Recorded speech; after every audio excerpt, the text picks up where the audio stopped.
Cream ஆதித்யாய சோமாய மங்களாய புதாய குரு சுக்ர சனிப்பியச்ச ராகவே கேதவே நமக. உலகை கட்டி காக்கும் பரமேஸ்வரன் பார்வதியின் திருவருளால் அனைவரும் நலமுடன் வாழ இந்த எல்லாம் வல்ல இறைவனை வணங்கி நேயர்கள் அனைவருக்கும் எனது அன்பான வணக்கங்களை தெரிவித்துக் கொள்கின்றேன். இன்றைய பதிவிலை நாம் பார்க்க இருப்பது ஏப்ரல் மாதத்திற்கான ராசி பலன்கள். முதலில் கிரகங்களின் நிலைகளை பற்றி பார்க்கலாம். ஏப்ரல் மாதம் 1ஆம் தேதி வாக்கிய பஞ்சாங்கத்தின்படி கிரகங்களுடைய நிலைகள். மேச ராசியிலே சுக்கிர பகவான் பயணம் செய்து கொண்டிருக்கிறார்.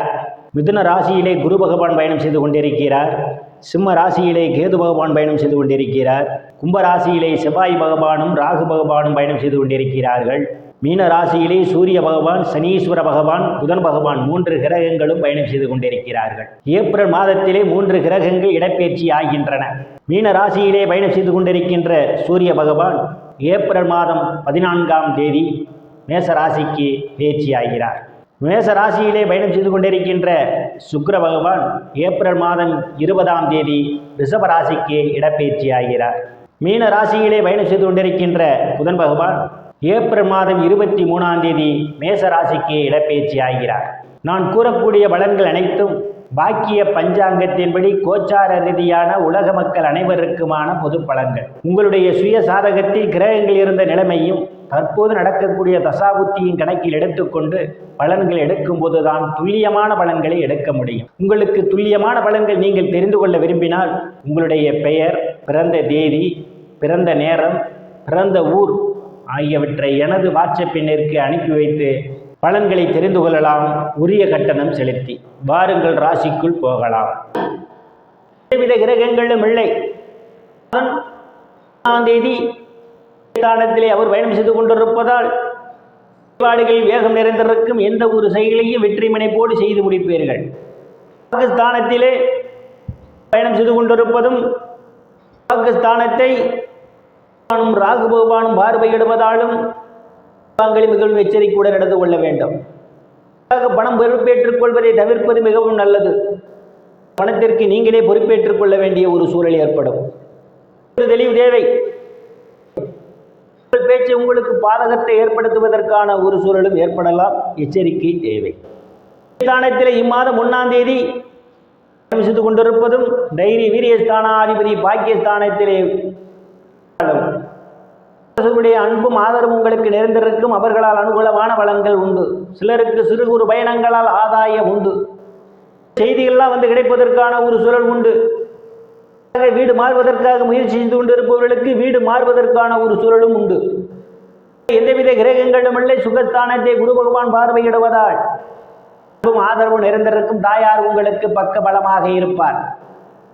உறவுகளால் ஆதாயம் உயர்கக்கூடிய மாணவ மாணவிகள் எல்லாம் படிப்பிலே சிறந்து விளங்குவார்கள். ஆசிரியருடைய நன்மதிப்பையும் பாராட்டையும் பெறுவார்கள். வாகனம் வாங்க நினைப்பவர்கள் ஆசைகள் எல்லாம் முழுமையாக பூர்த்தியாகும். சிலர் பழையனத்தை மாற்றி புதிய வாகனம் வாங்குவதற்கான யோக அமைப்புகளும் கூடி வருகின்றது.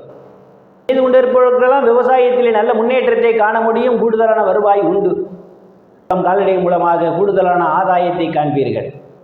நடத்துபவர்களுக்கெல்லாம் இது ஒரு பொன்னான காலமாகும். கூடுதலான வருவாய் உண்டு.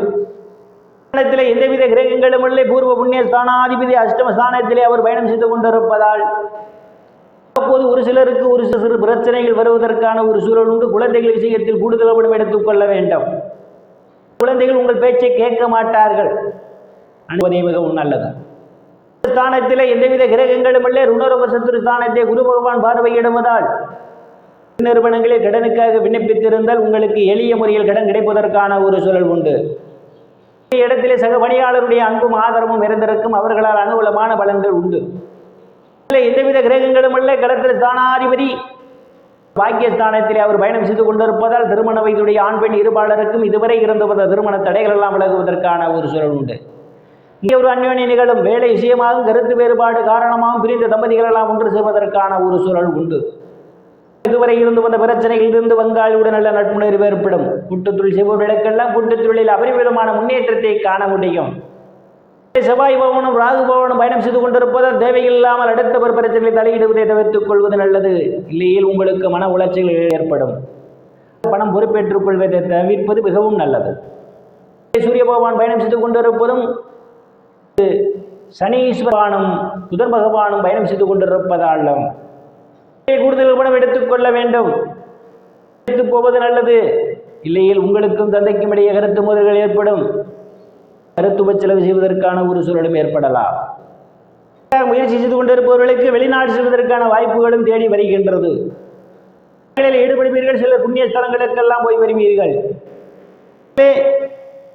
தேதி வரை சுக்கிர பகவான் பயணம் செய்து கொண்டிருப்பதும் தேதியிலிருந்து தனங்குஸ்தானாதிபதி சூரிய பகவான் பலத்தோடு பயணம் செய்வதாலும் எல்லாம் அவரவர் தகுதிக்கேற்றவாறு வேலை கிடைப்பதற்கான ஒரு சூழல் உண்டு.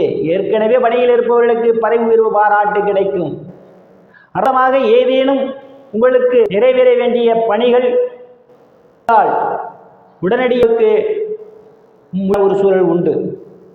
அரசியல் நல்ல முன்னேற்றம் உயர் பொறுப்புகளும் சிலருக்கு தேடி வரும். நீங்கள் செய்யக்கூடிய தொழிலில் அபரிமிதமான முன்னேற்றத்தை காண முடியும். இதில் எந்தவித கிரகங்களும் இல்லை. ஸ்தானாதிபதியும் தொழில் ஸ்தானாதிபதியுமான செவ்வாய் பகவான் லாபஸ்தானத்தை பார்வையிடுவதும் 2ஆம் தேதியிலிருந்து ஆட்சி வல்லத்தோடு லாபஸ்தானாதிபதி பயணம் செய்வதாலும் தொழிலே இரட்டிப்பான வருவாய் உண்டு. மூத்த சகோதரர்களுடைய அன்பும் ஆதரவும் உங்களுக்கு நிறைந்திருக்கும். அவர்களால் அனுகூலமான பலன்கள் உண்டு. நண்பர்கள்லாம் உங்களுக்கு பக்க பலமாக இருப்பார்கள். குரு பகவான் பயணம் செய்து கொண்டிருப்பதால் செலவுகள் ஏற்படும். முயற்சி செய்து கொண்டிருப்பவர்களுக்கு வெளிநாடு செல்வதற்கான வாய்ப்புகளும் தேடி வருகின்றது. திருவருள் அனைத்து செல்வ செழிப்பும் பெற்று சிறப்புடன் வாழ அந்த எல்லாம் வல்ல இறைவனை வணங்கி நேயர்களை மீண்டும் அடுத்த பதிவில் சந்திக்கும் வரை விடைபெறுவது ஜோதிடர் எஸ் ராமன். நன்றி, வணக்கம்.